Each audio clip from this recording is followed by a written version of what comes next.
स्वागत है आपका। मैं Vivek Bindra, founder and CEO बड़ाबिजनेस.com। बड़ा बिजनेस, लोगों का बिजनेस बड़ा करना, यही हमारी जिम्मेदारी है। फिर से स्वागत। सेल्स का महाकुंभ, दुनिया का सबसे बड़ा सेल्स का training program, largest online sales lesson, bullet train की स्पीड से जाने वाला हूं। 100 मिनट 100 स्ट्रैटेजी, थोड़ा सा चेंज करूंगा, 100 मिनट से ज्यादा लूंगा, हो सकता है 120 या 130 मिनट लेने वाला हूं, क्योंकि एक भी स्ट्रैटेजी हल्की नहीं है, यूनिक है, सॉलिड है। और ऐसा प्रोग्राम मैं फिर से आपको विनम्रतावश बोलूंगा, दुनिया में कभी नहीं देखा होगा आपने। इतनी सारी सेल्स की स्ट्रैटेजी, मैंने 400 स्ट्रैटेजीज को 100 में कन्वर्ट किया है। 25 को 100 नहीं बनाया। न्यूज चैनल में आता है ना, न्यूज थोड़ी सी होती है पर उसको 100 में दिखा देते हैं। ना ना ना ना, फिर बता रहा हूं, इसको मैं 10 चैप्टर में चलाने वाला हूं। अलग अलग प्रकार के चैप्टर होंगे। सेल्स की क्या स्ट्रैटेजीज होती हैं, डिजिटल स्ट्रैटेजीज क्या होती हैं, क्लोजिंग टेक्निक्स क्या होती हैं, डिस्काउंटिंग स्कीम्स क्या होती है, मार्केटिंग क्या होता है, टेक्नोलॉजी से कैसे सेल्स बढ़ाते हैं, ऑर्गेनाइजेशन स्ट्रैटेजी से कैसे बढ़ाते हैं, कस्टमर सर्विस से कैसे बढ़ाते हैं, बहुत तरीके चलूंगा।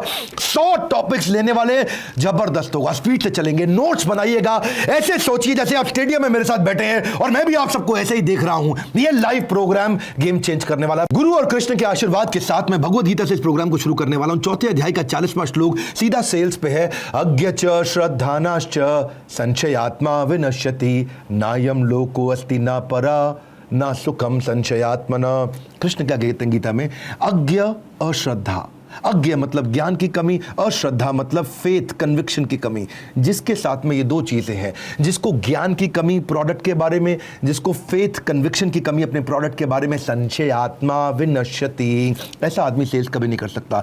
सेल्स की शुरुआत ऐसी होने वाली है। प्रोडक्ट का नॉलेज प्लस प्रोडक्ट का कन्विक्शन, आपके प्रोडक्ट पे विश्वास और आपके प्रोडक्ट का पूरा ज्ञान, तभी आप सेल्स कर सकते हैं। ये मेरी पहली स्ट्रैटेजी। ना सुखम संशयात्मना। अगर आपके पास में प्रोडक्ट का ऑर्गेनाइजेशन पे, लीडरशिप पे, आपके बॉस पे, आपके खुद के ऊपर अगर विश्वास ही नहीं है तो आपका विनाश होना निश्चित है। यह सबसे पहली इंपॉर्टेंट चीज है, समझना है आपको, क्योंकि सेल्स क्या है? ट्रांसफर ऑफ एंथुसियाज्म है, ट्रांसफर ऑफ कन्विक्शन है। अगर आपको खुद का विश्वास नहीं, सेल्स नहीं हो सकती। Develop the right mindset, mindset of resilience, ऐसा माइंडसेट। 90% सेल्स खाली कन्विक्शन और विश्वास से हो जाती है, कम्युनिकेशन केवल 10% करना पड़ता है। एक बात याद रखिए, सेल्स ना होने के मुख्य 5 कारण है। जरूरत नहीं है, जल्दी नहीं है, इच्छा नहीं है, विश्वास नहीं है या पैसा नहीं है। क्या मतलब हुआ? No need, no hurry, no desire, no trust, no money. याद रखिए, कस्टमर पैसा अपने आप अरेंज कर लेगा। पैसा अरेंज करना मुश्किल नहीं है, उसको पहले जरूरत, जल्दी, इच्छा, उसको विश्वास तभी आएगा जब आपके पास ये दो चीजें होंगी, नॉलेज और कन्विक्शन। एक बात याद रखिएगा, घर की उलझनें आपकी कभी खत्म नहीं होंगी, लेकिन अभी नहीं तो कभी नहीं। ये इवेंट गया तो गया, क्योंकि इसका कोई रिपीट टेलीकास्ट नहीं है। सारे काम बंद करके बैठ जाइए। सेल्स की स्ट्रैटेजीज के साथ शुरू करने वाले हैं और आज की मेरी स्ट्रैटेजी है अगली, nail the value preposition. Nail value preposition मतलब क्या? क्वांटिफाई करो सामने वाले की वैल्यू को, वो आपका माल खरीद लेगा। Value preposition can be broken down into 2 things. एक है रेलेवेंस और एक है क्वांटिफाइबल वैल्यू। मतलब क्या है? सामने वाले के लिए रेलेवेंट माल बेचो। आज भी जो फेसबुक ऐड दिखाता है ना, वो रेलेवेंट होती हैं।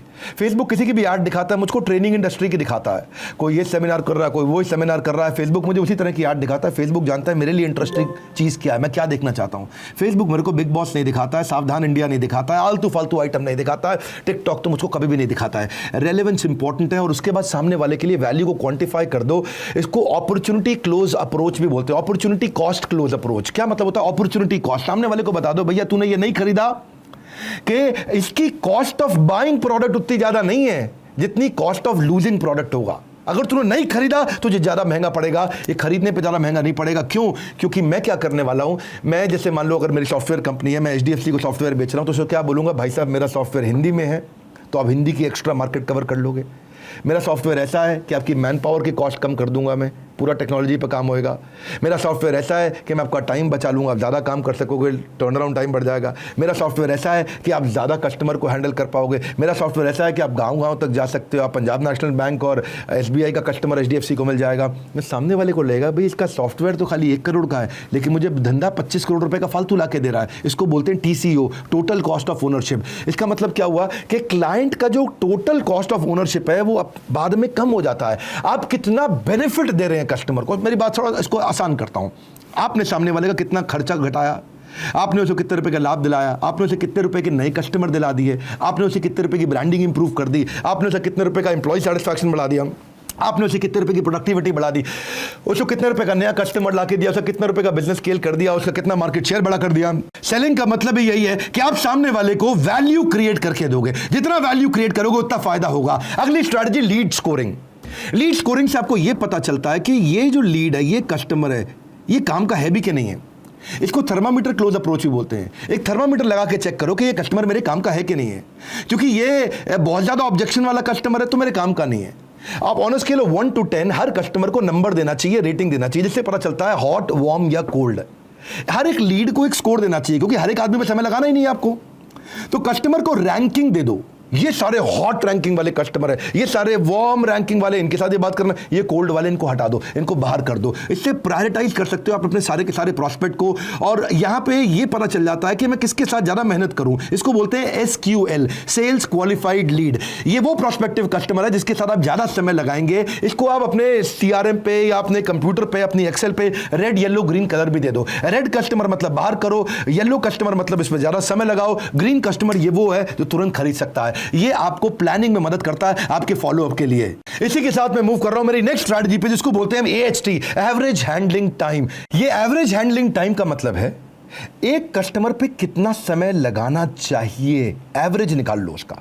एवरेज कैसे निकालते हो आप? ऐसे समझो कि total talk time upon total number of meetings.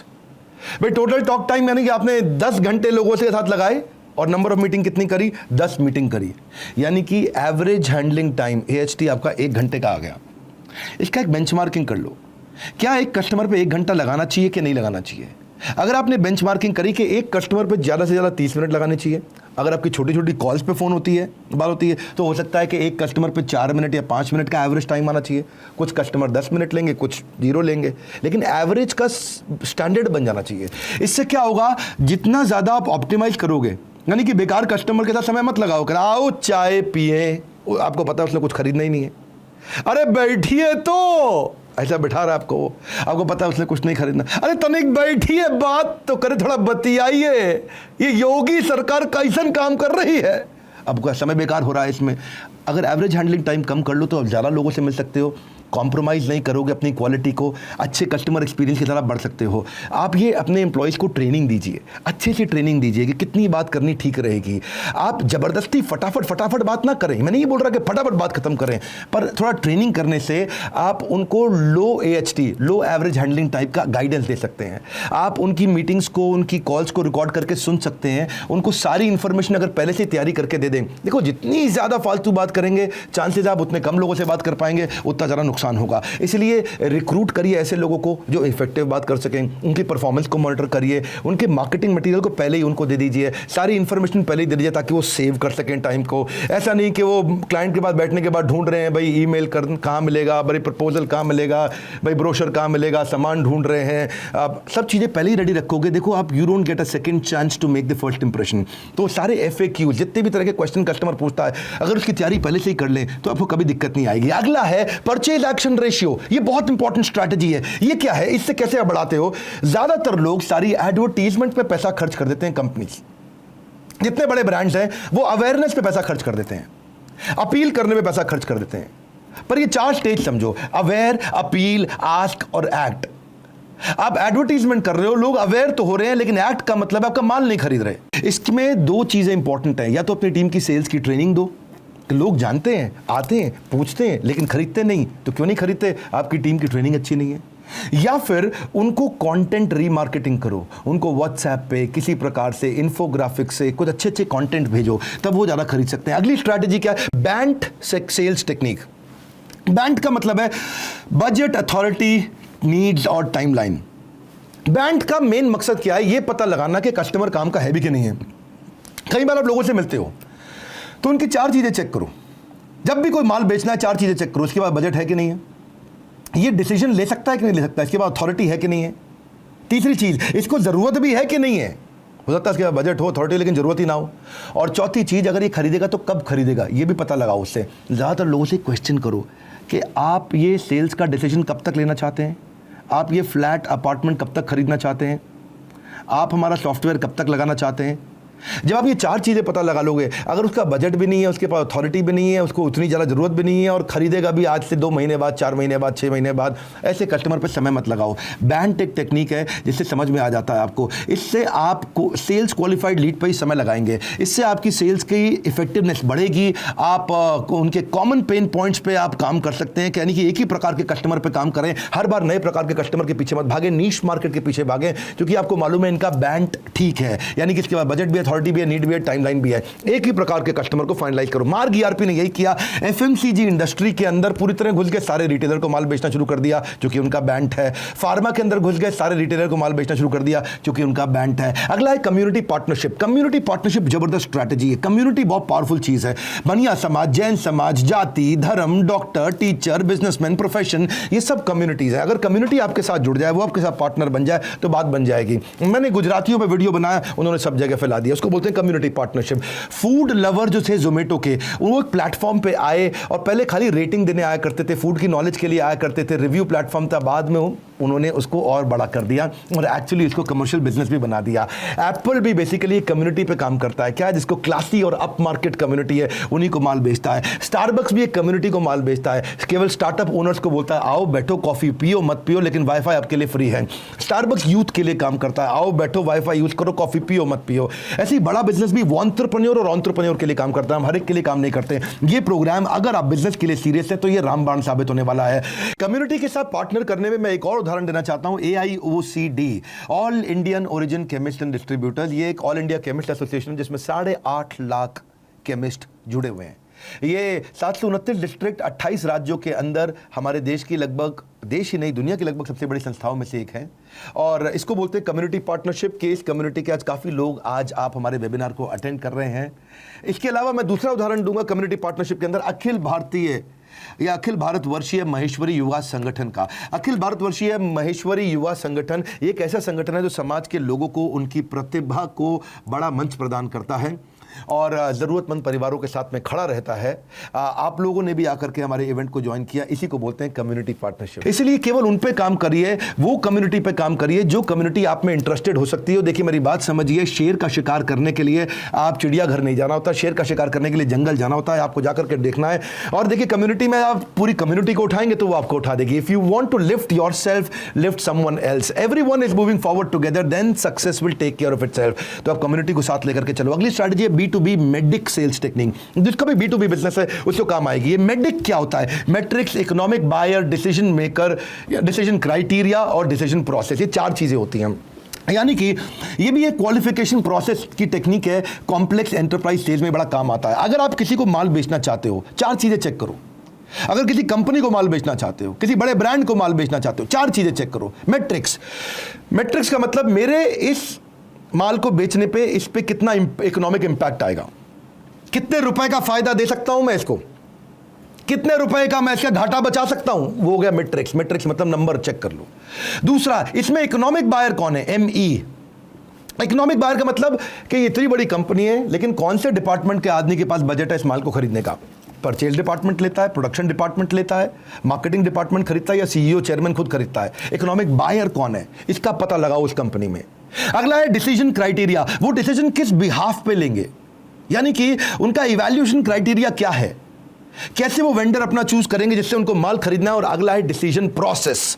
Decision process का मतलब है कि ऑर्गेनाइजेशन वेंडर को किस प्रकार से लेने वाली है, कैसे ऑन बोर्ड करेगी। अगर आपने metrics, economic buyer, decision criteria, decision process समझ लिया तो आप उस कंपनी में माल जाकर के बेच के आ सकते हो। बड़ी कंपनी में माल बेचने के लिए कभी कभार आप गलत डिपार्टमेंट में पहुंच जाते हो, गलत बायर के पास पहुंच जाते हो, उसके बाद डिसीजन मेकर ही नहीं है या आपको पता ही नहीं कि उनके डिसीजन क्राइटेरिया और डिसीजन प्रोसेस है कैसे, तो आपका बड़ी कंपनी में सेल्स नहीं कर पाते। इसको बड़ी कंपनी में सेल्स करने के लिए आपको उनका पेन ढूंढना है और आपको समझना है कि इस कंपनी के अंदर मेरा पार्टनर कौन है, कौन मेरा माल बेचने में मदद करेगा, कौन ऐसा है जो मेरी बात को समझ रहा है, किसको अपना साथी बना करके इस कंपनी में चलना है। जब उसको आपको पेन भी समझ में आ गया और साथी भी मिल गया तो वो आपको मदद करेगा। यानी कि initiator, influencer, decider, buyer, consumer कौन कौन है। नौवां है MLM और डायरेक्ट सेल्स। MLM और डायरेक्ट सेल्स भी अपने आप में एक ऐसा मॉडल है जो कई कंपनीज अपनाती जा रही है। जबरदस्त मॉडल है MLM और डायरेक्ट सेल्स। इसमें ना 4 प्रकार के लोग होते हैं, मोटा मोटा समझिए। Idea man, people man, action man, process man. Action man वो है जो बड़े एक्शंस पे काम करता है, डिसीजन मेकिंग उसको तुरंत राइट नाउ एम्बिशियस, एस्पिरेशनल, अभी के अभी चाहिए, सब कुछ चाहिए। आइडिया मैन वो होता है जो बड़ा क्रिएटिव होता है, बिग पिक्चर देखता है, नई सोल्यूशन निकालता है, नई क्रिएटिविटी निकालता है, नई बातें सोचता है। पीपल मैन वो है जो रिश्तों पे काम करता है, रिलेशनशिप बना के काम करता है। प्रोसेस मैन वो है जो खाली data, information, detail, process, system, organize रहता है। एमएलएम के अंदर action man plus idea man चल सकता है। अगर आप एक एक्शन मैन है, आप पीपल मैन है, तो भी आप चल सकते हैं। अगर आप एक आइडिया मैन है और पीपल मैन है, तो भी चल सकते हैं। लेकिन अगर आप केवल एक्सेल बनाने वाले, यानी कि आप एक प्रोसेस मैन है, यानी कि आपको लैपटॉप पे बैठ के काम करना बहुत अच्छा लगता है, तो आप रिजेक्शंस हैंडल नहीं कर पाएंगे। मल्टी लेवल मार्केटिंग या डायरेक्ट मार्केटिंग कभी मत ज्वाइन करिए। इसके लिए आपको बहुत मेहनत करनी पड़ती है। कुछ इंपॉर्टेंट लेसन दूंगा मल्टी लेवल मार्केटिंग के लिए। रोज चेक करो आपने कितनी कॉल्स करी, नंबर ऑफ कॉल्स मेड। रोज चेक करो आप कितनी मीटिंग्स कर रहे हो, अपना रिव्यू करो। रीपर्चेज कितना करा पा रहे हो, नंबर ऑफ हायरिंग ज्वाइनिंग कितनी करा पा रहे हो, इन्वॉल्वमेंट इन एजुकेशनल प्रोग्राम्स आपका कितना है, नंबर ऑफ प्रोग्राम्स और मीटिंग्स आपने कितनी ऑर्गेनाइज कराई हैं। अगर ये 6 स्टेप्स को रोज इवैल्यूएट करोगे, आपको दिक्कत नहीं आएगी। एमएलएम में सफलता के लिए मैं आपको 5 लर्निंग दे रहा हूं।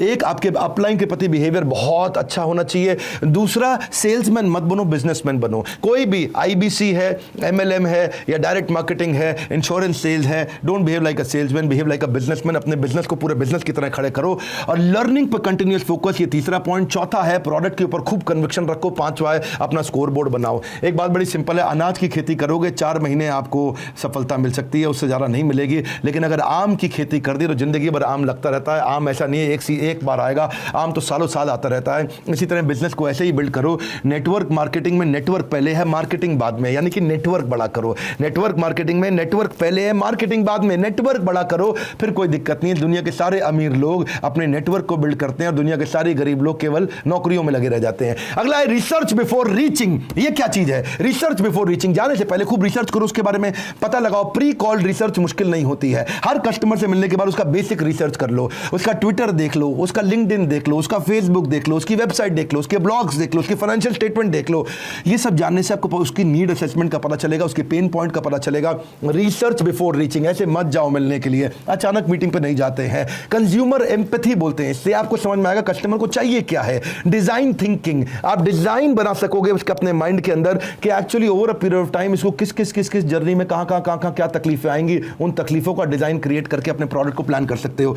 देखो, या तो उसकी टेक्निकल प्रॉब्लम होगी, टेक्निकल प्रॉब्लम से आप उसके ऊपर कितना पैसे का नुकसान हो रहा है, फाइनेंशियल इंपैक्ट, और उससे उसकी पर्सनल जिंदगी कितनी खराब हो रही है, इसका पर्सनल इंटरेस्ट। देखो, पेन बेस्ड सेलिंग का मतलब ये नहीं है कि आप मूव की बात करो, वॉलिनी की बात करो, झंडू बाम, आयोडेक्स की बात करो। पेन बेस्ड सेलिंग का मतलब है उसके बिजनेस में, पर्सनल लाइफ में क्या पेन है जिसको आप सॉल्व कर सकते हो। Research is to see what everybody else has seen and to think what nobody else has thought. जो सबको दिख रहा है वो तो आपने देख लिया, लेकिन जो सबने नहीं सोचा वो आपने सोच लिया। सो आप सोल्यूशन को बेचो, प्रोडक्ट को मत बेचो। अगला है साइकोलॉजिकल निंजा टेक्निक। जबरदस्त है साइकोलॉजिकल निंजा टेक्निक। ये वो टेक्निक्स हैं जो साइकोलॉजी पे इंपैक्ट करती हैं, जैसे एंकरिंग इफेक्ट। पहली साइकोलॉजिकल टेक्निक है एंकरिंग इफेक्ट। क्या है? शुरुआत की जो पहला लाइन है ना, वो बहुत स्ट्रांग ओपनिंग होगी ना, तो फिर उस लाइन के रेफरेंस में वो बाकी सारी बातें सुनेगा। जैसे लोग क्या कहते हैं, अरे ये मशीन नहीं बेच रहा हूं आपको मैं, ये ट्रैक्टर की मशीन नहीं है, ये नोट छापने की मशीन है, इतना डीजल बचाती है कि थोड़े दिनों में फ्री हो जाएगी और एक्स्ट्रा कमा के देगी। आपने जो शुरुआत की स्टेटमेंट बोली वो बड़ी जबरदस्त होनी चाहिए, उसके बाद बाकी सारी चीजें वैसे देखेगा। यह है कंफर्मेशन बायस। कंफर्मेशन बायस क्या होता है? ये भी एक टेक्निक है कि आप वो चीज को ज्यादा एक्सेप्ट करते हो जो आपके बिलीफ से मैच करते हो। सामने वाले के बिलीफ को चेक करो और उसके साथ मैच करते हुए बोलो, तो आपको कोई दिक्कत नहीं आएगी बेचने में। ऐसे राइमिंग इफेक्ट का भी एक बायस होता है। मिलता जुलता स्टेटमेंट हो ना, है ना, राइमिंग, आप मेरे कई वीडियोस में देख चुके होंगे, तो वो सामने वाले को पता नहीं ऐसी सच लगने लग जाता है। हाँ, लाइफ बॉय है जहां, तंदुरुस्ती है वहां, ऐसे कोई राइमिंग अगर बात हो ना तो लोग जल्दी उसको याद रखते हैं क्योंकि इसका रिकॉल ज्यादा होता है। एक है पीक एंड रूल। जब मीटिंग खत्म करके उठने लगो तो एकदम पीक पे खत्म करना, इतना एनर्जी के साथ खत्म करना, हाई पॉइंट पे खत्म करना। रीसेंसी बायस रहता है सामने वाले का कि रिसेंटली उसने जो बात सुनी है सबसे अच्छी, वो उसको याद रह जाती है। ऐसे ही एक है लॉस एवर्जन।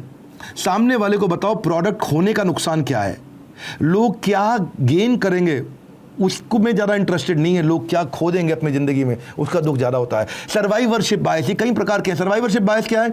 आप, ये एक ऐसा है कि जैसे ओयो ने इतना पैसा रेज कर लिया, सारे स्टार्टअप को लगता है मुझको भी मिल जाएगा।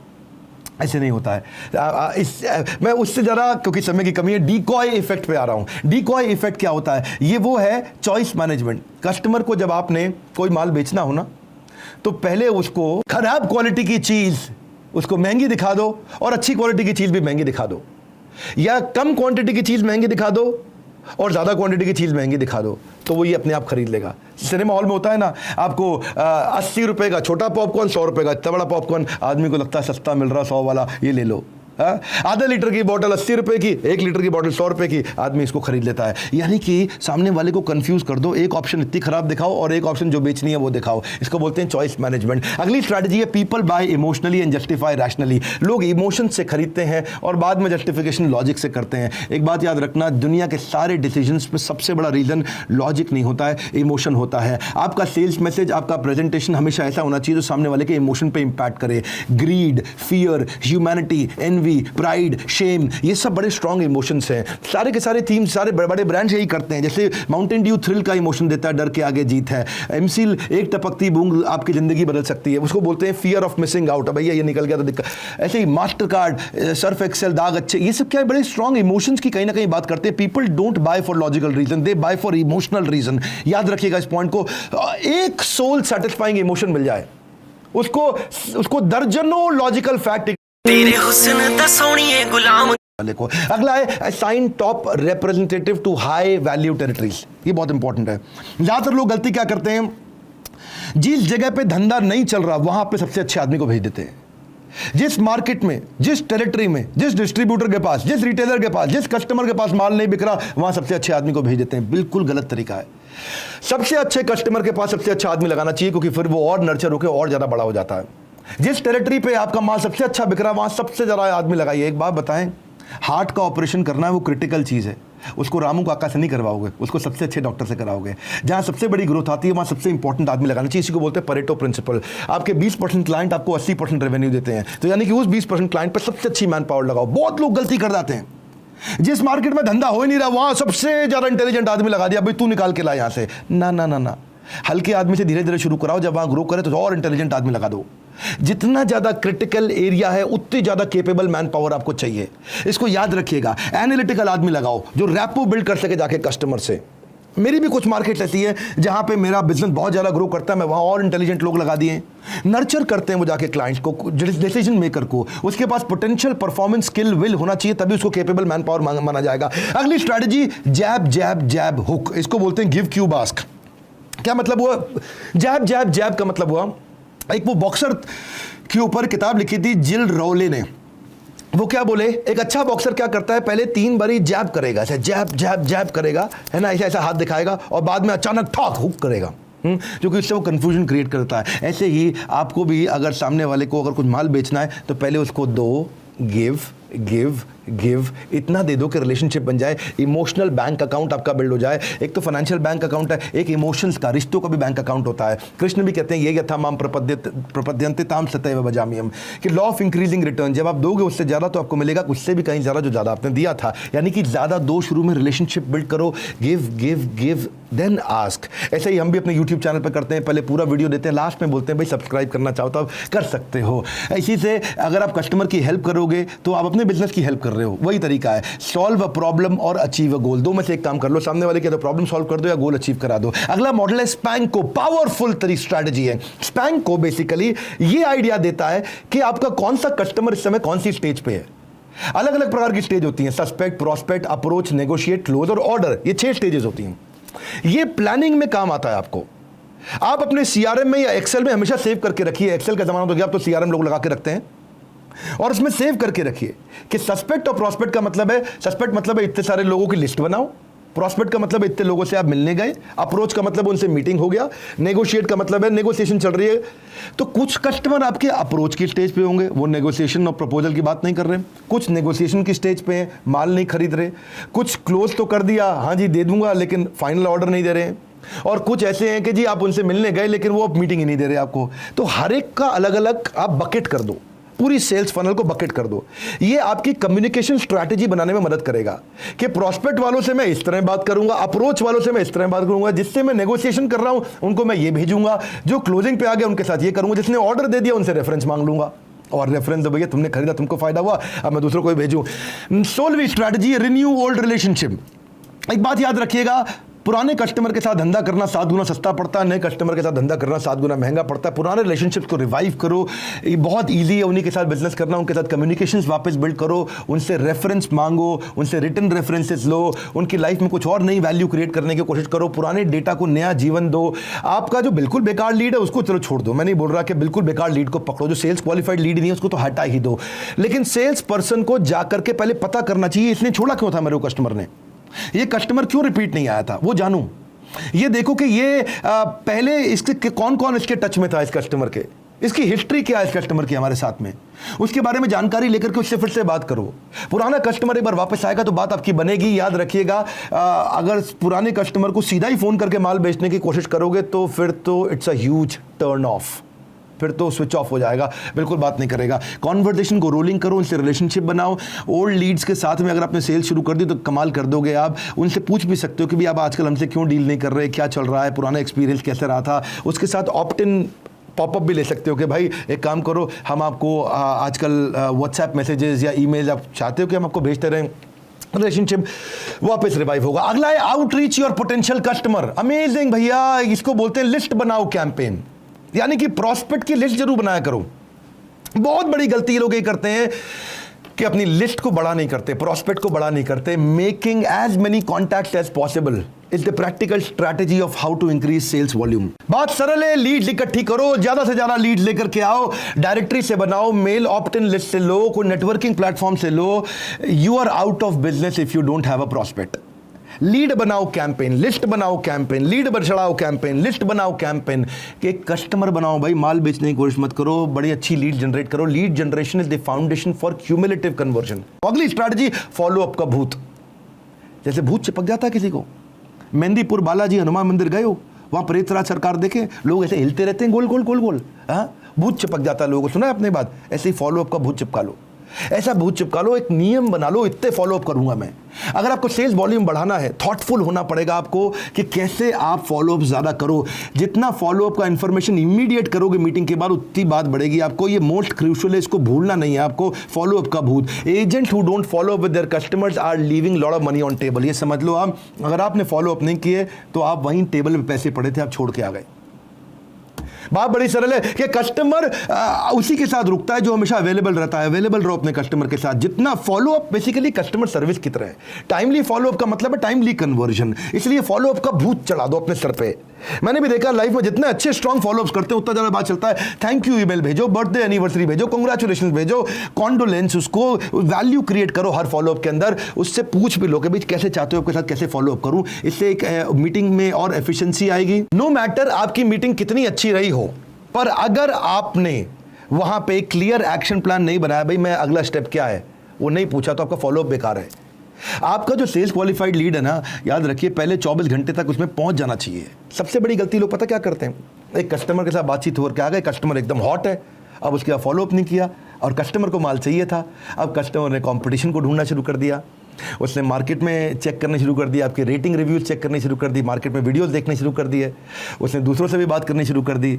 भैया बात सिंपल है, तब तक फॉलो अप करो जब तक कोई डेफिनेट आंसर ना मिल जाए, येस और नो ना हो जाए। उसको छोड़ो मत जब तक कंप्लीट येस और नो ना हो जाए, फॉलो अप करते रहो। Not following up with your prospect is same like जैसे बाथटब है, बाथटब में आप पानी भरते जाओ, नीचे का ढक्कन खुला हुआ है, यानी कि नए कस्टमर से मिलते जा रहे हो और फॉलो अप नहीं कर रहे, सबका सब धंधा चला गया। कहते हैं आइदर यू फॉलो अप और यू फोल्ड अप। अगला है backward close approach. Backward close approach का मतलब क्या, जाते ही माल ना बेचें, बैठ के थोड़ा बातचीत करें उनसे। सीधा आप माल बेचने की जगह कुछ ऐसे बात करें, आपको क्या लगता है इस तरह का वैल्यूएबल प्रोडक्ट मार्केट में कौन कौन लेंगे। थोड़ा उनसे सीधा रेफरेंस की तरह बात करें, बैक से चालू करें, फ्रंट से नहीं। ये लोग भी खरीद रहे हैं, इन्होंने तो बहुत खरीद लिया यार, इसने बहुत खरीद लिया यार, आपको क्या लगता है आपके सर्कल में किस किस को काम आएगा। Backward approach, reference.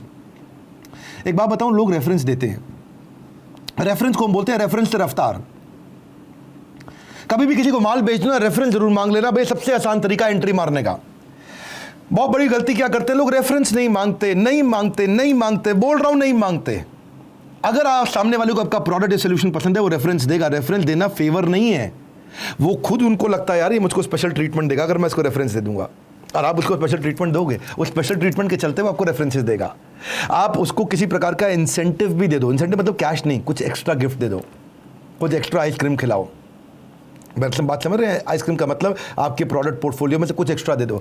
रेफरेंस से सबसे आसानी से सबसे बढ़िया पावरफुल मीटिंग मिलती है। सारी बातें एक तरफ, लोग उसी के साथ बिजनेस करते हैं जिस पे वो विश्वास करते हैं। रेफरेंस से विश्वास बढ़ता है। Do what you do so well, इतने बढ़िया से करो कि वो अपने सारे दोस्तों को भी ले आए आपके पास में। रेफरेंस से रफ्तार बहुत बढ़ती है।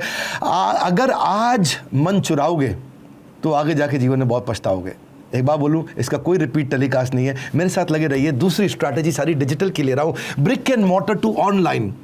ये डिजिटल स्ट्रैटेजीज है। अपने ब्रिक एंड मॉर्टर, अपने बिल्डिंग मकान दुकान वाले बिजनेस को ऑनलाइन भी साथ साथ शिफ्ट करो। अपने कस्टमर्स को आप ऑर्डर ले सकते हो उनसे ऑनलाइन, बड़ा मुश्किल नहीं है। अब जमाना बदल चुका है, पॉसिबिलिटी एंडलेस हो चुकी है। लोग अपने घरों से candle, handbag, paper bag, jewellery, साबुन, क्या क्या ऑनलाइन बेच रहे हैं। ऑनलाइन वेबसाइट बनाना या उसका सेटिंग अप कॉस्ट ज्यादा है ही नहीं है, बहुत लो सेटअप कॉस्ट है, ऑपरेशनल कॉस्ट ज्यादा नहीं है, फास्टर रीच है। अब ऑनलाइन जाने की तैयारी करो। 24/7 आपकी मार्केट चली रहती है। यहां तो आप दुकान सुबह 9 से रात 9 खोलते हो, लेकिन वहां पे आपकी दुकान 24 घंटे खुली रहती है ऑनलाइन में। रात को भी माल बिक रहा होता है, आप सो रहे हैं तो भी आप कमा रहे हैं। और इसमें क्विक पेमेंट का मॉडल तो बड़ा अच्छा है ही है। बायर के आप इंटरेस्ट को भी समझ जाते हो, बाहर को खरीदना क्या है। जो भी आप माल बनाते हो उसके लिए प्लेटफॉर्म तैयार है पहले से। चाहे अलीबाबा जाओ, BigBasket, sell buy, Craftsvilla, Flipkart, Amazon, LimeRoad, HomeShop 18, ShopClues, eBay, Snapdeal, ये भी पेटीएम मॉल, नापतोल, ये मी, मिंत्रा। इतना तेज बोलता हूं मैं, मिलेंगे नहीं लोग आपको इतना तेज बोलने वाले। अगली स्ट्रैटेजी है 21वीं, social media is no more social, it is commercial. Social media अब सोशल नहीं रह गया है, कमर्शियल हो गया है। लिंक्डइन की पोस्ट मनु जैन, शाओमी की, उनकी इतनी तेज क्यों ग्रो करती हैं? क्योंकि वो लोग के साथ में पर्सनल इंटरेक्शन की तरह बिहेव करते हैं। ऐसा लगता है कि जैसे पर्सनल इंटरेक्ट कर रहे हैं। सोशल मीडिया से पैसा कमाना, यहीं से उन्होंने ग्रोथ करी थी शाओमी ने, और सोशल मीडिया से ही आगे चल के आज कहाँ पहुंच गए। बाबा रामदेव के वीडियोस वायरल क्यों होते हैं? क्योंकि वो स्पेसिफिक प्रॉब्लम सॉल्व कर रहे हैं। देखिए, if the dog doesn't like your dog food, तो no matter how good the food is, it is waste. बात बड़ी सिंपल है, पैकेजिंग से कोई मतलब नहीं है। सामने वाले को आपकी बात पसंद आनी चाहिए, आपका कंटेंट अपने आप वायरल हो जाएगा, सोशल मीडिया अपने आप कमर्शियल हो जाएगा आपके लिए। किसी को इस बात से मतलब नहीं आपने कितनी बार ऐड दिखाई, लोगों को इस बात से मतलब है कि आपकी ऐड का दिमाग में असर कितना आया। क्या आपको मालूम है मेरे चैनल वायरल क्यों हुआ, या एंटरप्रेन्योरशिप के मामले के अंदर वर्ल्ड में नंबर 1 क्यों हुआ? क्योंकि मैं कस्टमर की बर्निंग प्रॉब्लम ढूंढता हूं, एक क्लियर सेंट्रल मैसेज देता हूं। इस बार सेल्स की बात कर रहा हूं तो खाली सेल्स की बात करूंगा। एनिमेशंस हम ऐसे देते हैं जो कोई भी नहीं देता है, कोई एनिमेशंस नहीं खर्च करता इतना पैसा कोई भी वीडियो पे। कोई और बिजनेस ट्रेनर एनिमेशन बहुत महंगे पड़ते हैं। हिंदी में बात करता हूं, जो किसी ने इतने बड़े चैनल हिंदी में नहीं बनाए। आज हार्वर्ड हमारे पे केस स्टडी लिख रहा है। हम लोगों का टाइम बचाते हैं कि बहुत ज़्यादा कंटेंट कम टाइम पे देते हैं। 100 मिनट 100 स्ट्रैटेजी। वैसे 100 मिनट से आज थोड़ा ज़्यादा लेंगे क्योंकि हमें मन क्या है, आपको दूध के ऊपर मलाई डाल के भी दे दें, कुछ एक्स्ट्रा देना चाहते थे। अगला क्या है, मेरी मेमोरी अच्छी होने के कारण मैं कोशिश करता हूँ कम से कम जर्क्स रहे मेरे वीडियोज़ में, कंटिन्यूस फ्लो में चलते हैं। आपने देखा है बहुत स्पीड पर चलते हैं और क्वालिटी कॉन्टेंट देते हैं, कोई गैस नहीं देते। जैसे आज भी 100 स्ट्रैटेजी में बहुत ज़बरदस्त क्वालिटी कॉन्टेंट है, एंड तक आपको मजा आएगा। कंटेंट मार्केटिंग जो है ना, ये कोई नंबर गेम नहीं रह गया, ये रेलेवेंस का गेम है। फेसबुक, अगर आप लाइक माइंडेड लोग चाहते हैं तो फेसबुक का पेज बनाइए। इंस्टाग्राम 14 से 28 साल की उम्र के लोगों में इंस्टाग्राम बहुत फेमस हो चुका है। लिंक्डइन, अगर आप प्रोफेशनल बिजनेस ओनर्स या कॉलेज फ्रेशर्स पर फोकस करना चाहते हैं। लिंक्डइन अब केवल ऑनलाइन रिज्यूमे नहीं है, लोगों की डिजिटल रेपुटेशन होती है। यूट्यूब चैनल तो देख ही सकते हैं आप, सबके सब लोग स्मार्टफोन से यूट्यूब पे मूव कर ही रहे हैं। Social media replaces nothing but compliments with everything. जो भी कुछ कर रहे हो उसमें सोशल मीडिया आपको काम आएगा ही आएगा। एक बात याद रखना कि बाहर अगर आपने कस्टमर को दुखी किया तो केवल 5 लोगों को बताएगा, पर अगर आपने सोशल साइट्स पर दुखी किया तो 5000 लोगों को बता देगा। अगली स्ट्रैटेजी है landing page is landmark. Landing page landmark का मतलब क्या है कि लैंडिंग पेज पे अपने सोशल मीडिया से ट्रैफिक को लेके आओ। आपने ब्रिक एंड मॉर्टर से ऑनलाइन कर लिया, ऑनलाइन के बाद आपने सोशल मीडिया से ट्रैफिक लिया, सोशल मीडिया को लैंडिंग पेज पे लेके आओ। लैंडिंग पेज आपका अच्छा होना चाहिए हमेशा, वहां पर ट्रैफिक आएगा, वहीं से कन्वर्जन होगा। कैची हेडलाइन डालो, बढ़िया सबटाइटल डालो, हाई क्वालिटी पिक्चर्स इमेजेस डालो, कॉल टू एक्शन वहां बड़े क्लियर लिखो, ऐसे बटन फॉर्म्स कॉन्ट्रास्ट कलर का कॉल टू एक्शन दे दो भाई, क्लिक नाउ हियर ना, मतलब जो भी है उनका, ताकि वो फॉर्म वगैरह भरे आपका। और रिलेशनशिप अपने सब्सक्राइबर्स के साथ वहां पे और बनाओ, उनको एजुकेट करो अपने लैंडिंग पेज पे, उनके साथ में उनका कॉन्टैक्ट डिटेल्स अपने लैंडिंग पेज से ले लो, उनको रीमार्केट रीटारगेट करो। एडवर्टीजमेंट ना करना इस समय एक वर्चुअल सुसाइडल है। आपको लैंडिंग पेज पे लोगों को लेके आना चाहिए। आपका ब्रांड जो भी बोल रहा है, जो भी क्या बोल रहा है, आपका ब्रांड तो बेसिकली वो है जब लोग आपके पीछे से आपके बारे में जो बोल रहे हैं। सो मार्केटिंग के सारे मॉडल्स बेकार है अगर आपने प्रोडक्ट में कन्वर्जन नहीं हुआ, लैंडिंग पेज पे ही कन्वर्जन होता है। लैंडिंग पेज जबरदस्त बनाइए और मल्टीपल लैंडिंग पेजेस बनाइए अलग अलग प्रकार के लोगों के लिए। अगली strategy ROI with free tools. बहुत सारे फ्री टूल्स भी आते हैं, आप लैंडिंग पेज पर ट्रैफिक लेकर के आ गए, आप उनके साथ एंगेजमेंट कैसे करेंगे। जैसे इंस्टा पेज है, ये जबरदस्त एक फ्री टूल है, हमने अपने सारे पेड कोर्सेज में बहुत सारे टूल्स दिए हुए, उनको यूज कैसे करना पूरा सिखाया हुआ है, क्योंकि यहाँ पे आपको फ्री टेम्पलेट मिलेंगे, ऐसे लैंडिंग पेज मिलते हैं जिनसे आप कन्वर्जन कर सकते हो। कन्वर्ट किट भी एक बड़ा अच्छा है जो डायरेक्टली कनेक्ट करता है वेबसाइट से और इसमें ईमेल को वेबसाइट के साथ कन्वर्ट कर देता है। ईमेल के जो डेटाबेस होता है, इसे ईमेल ऑटोमेशन का मॉडल बोलते हैं। ईमेल ऑटोमेट होगी, सीधा वेबसाइट पर ट्रैफिक आपके आना शुरू हो जाएगा। गूगल कीवर्ड प्लानर भी आप ले सकते हो, ये भी फ्री है। बेसिकली सर्च इंजन ऑप्टिमाइजेशन में आपको मदद करता है। कॉपीराइटेड फ्री इमेजेस के और टेम्पलेट्स के लिए भी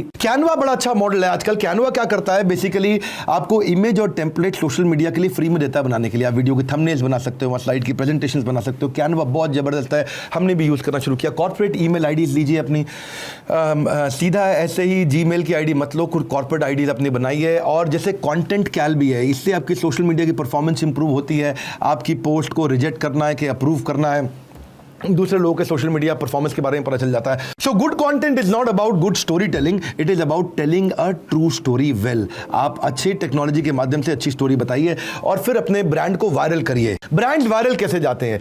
ब्रांड वायरल जाने के लिए बेसिकली 6 कारण होते हैं। जैसे मैंने एक तो बताया आपको कि कम्युनिटी के साथ पार्टनरशिप करो, दूसरा आप बड़े एक्सट्रीम इमोशन की पोजिशनिंग करो, तीसरा कस्टमर को कुछ अचानक डिलाइटफुल सरप्राइज दे दो, कस्टमर के चेहरे पे मुस्कुराहट आ जाए, अरे वाह, कुछ ऐसा फील करे। चौथा है जो भी कुछ ट्रेंडिंग चल रहा है उस ट्रेंडिंग के साथ मिलता जुलता कर दो जिससे रब ऑफ इफेक्ट आ जाए। जैसे अगर आजकल बात चल रही है कोरोना की, तो कोरोना पे वीडियो डालो तो इस समय एकदम वायरल हो जाता है। जो भी बातचीत आजकल समाज के अंदर चल रही है, अगर आजकल नेपाल और भारत के झगड़ों पे चल रही है बातचीत, अगर उसमें मैं वीडियो बना दूं तो वो नेपाल में भी और भारत में भी बहुत लोग देखेंगे, नेपाल में तो जरूर देखेंगे। कुछ जबरदस्त इंफॉर्मेशन दे दो, अनयूजुअल इंफॉर्मेशन दे दो, उससे भी ब्रांड वायरल होता है। और वायरल होने का एक और कारण है, जो आदमी शेयर करेगा आपका कंटेंट, उसको शेयर करने से उसकी इज्जत बढ़ रही है कि नहीं बढ़ रही?